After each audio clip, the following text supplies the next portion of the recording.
Hi there, here I'm in my bedroom and it's only 9:14 a.m. It's Saturday morning. I woke up at 6-ish and I could no longer sleep. I think I probably fell asleep around 11 last night, so I'm not sure if I got about 7 hours sleep, but my brain is very busy, as we know.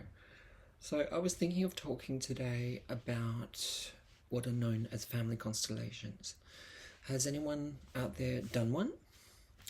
Are you interested? Well, let me tell you my experience with family constellations.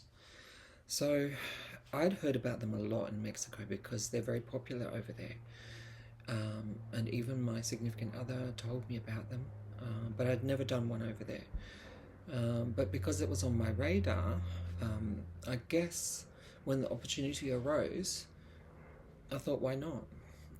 So I had gone for a reading actually with a tarot reader, and I was very interested in going up through the ancestral generations to get a sense of what I might find, excuse me, by doing the research I was doing in India about the identities of those women from whom we descend as well.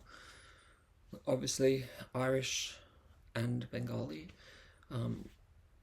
I'm obviously more Irish European than I am, excuse me, Bengali.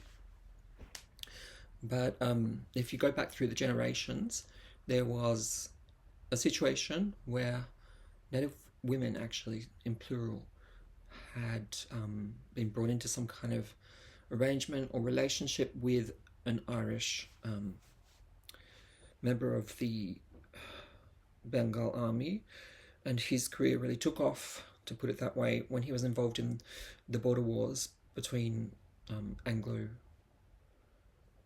India, well, British occupied India, and Burma. So there were two of them. There were two Anglo-Burmese wars, and so he rose in the ranks. And I don't know how it is that he got to know these women or brought them into his fray, but he had 5 children by them, and one of them was my great-great-grandfather, or my mother's great-grandfather. So I wanted to know more about the identity of the women because they've been vanished from the records of all kinds. They're present by implication, by absence, because normally a European woman's name would appear on a baptismal record. Not so. We have also, members of my family have also done 23andMe, I think it's called. And for example, my mum's cousin is quite, well, pleasantly surprised to see just how Bengali the line is. Irish Bengali. Yeah, but I was doing this tarot reading, and it was really interesting actually because she gave a lot of insight. I recorded it somewhere, but she said, you know what, this particular issue you could explore in family constellations. And I said, oh, do you know someone who does them? And she said, yes, actually. I've been invited, I think this was a few years ago, to a group in, I can't remember the suburb, but it was during COVID. And they will do it for free because the whole principle of family constellations is that whomever is present also forms part of the constellations of other people who've asked to look at something, some tension, some problem, some unresolved issue in the family line. So when I was kind of taken aside to give just a kind of desire or intention around what I wanted to look at, I said, you know, stigma and shame across the generations, because I really do think that the colonial experience has shaped what we've inherited in a new context that was also subject to colonialism by the British here in Australia. So they said, oh, that's too tricky. And they said, can't you name something you want to explore? And I said, yeah, stigma and shame. But I don't know, they found that hard to grapple because most family constellations rely on a kind of triad, you know, between child and parents, plus siblings. But the thing is, even my situation would be complicated in that regard because I have so many siblings. Uh, I think I lost count, but I think I've got 12. We're 12 in total, I should say. So I've got 11, we're 12 in total. Of course, I didn't grow up with them all, but they're part of the ostensible constellation. So what is a constellation? It is those relations and roles within a family, and it is spatially arranged when it's enacted within what they see as the ancestral field. And they bring out those tensions or problems that you want to explore that have been unresolved, perhaps even by deceased relatives or with deceased relatives. Anyway, like I took part in embodying or personifying roles and relations in other people's constellations. And when it came to my constellation, obviously, like the others, I just stood back and watched things sort of play out. And instead of stuff around my mum's family, the Anglo-Indian side, and all that sort of colonial heritage and also stigma and shame, my dad made an entry into the field. And my brother who died. And so it really went in another direction. It's not one that excuse me, I'm very croaky today. It's not one that wasn't sort of bringing stuff up, but it's stuff that I know about and that I've kind of uncovered before. And so part of me was like, do we really need to dramatize this? Do we really need to go through all of this? Because the people personifying my dad and my brother, although they didn't know it, because you don't know who you're personifying, were very emotionally aggrieved and in conflict. It was quite, on the one hand, amazing, but also like concerning, because there was a lot of sobbing going on. And sort of in a culminating moment of trying to resolve the conflict, I was brought back in bodily into the context, and we were all encouraged to do a group hug. And, honestly, I felt like that was a false resolution. I felt like that maybe some of the intentions behind family constellations can be good, about healing, about resolution, but you can't just do that in one session, let alone have other people do it for you. And also my intention wasn't to look at that. There's a lot that also sits outside of the personification. There's more to my family story.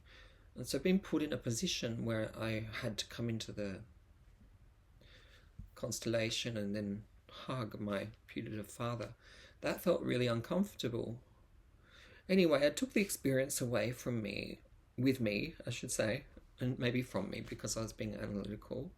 And I thought, there's something really normative about that closure, which suggests that in spite of things like family violence or abuse as well, that somehow we need to get to that point, even with the people in our lives who have been the abusers.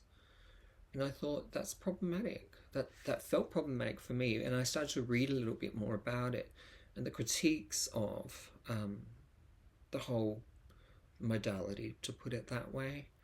And there's a very strong line of critique that labels constellations and mainstream uses, well, mainstream, off-label uses of family constellations as being heteronormative, heterosexist.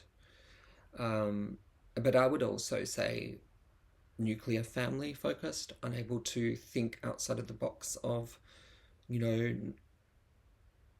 the nuclear family, the white nuclear family in particular, middle-class white family.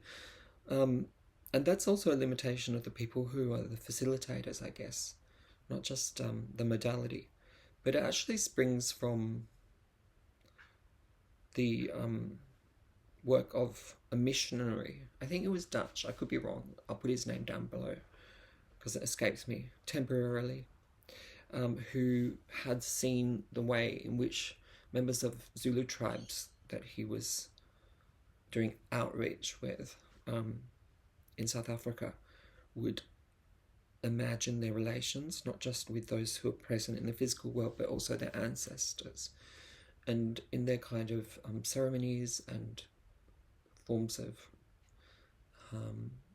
renewing kinship, I guess, he saw some real value.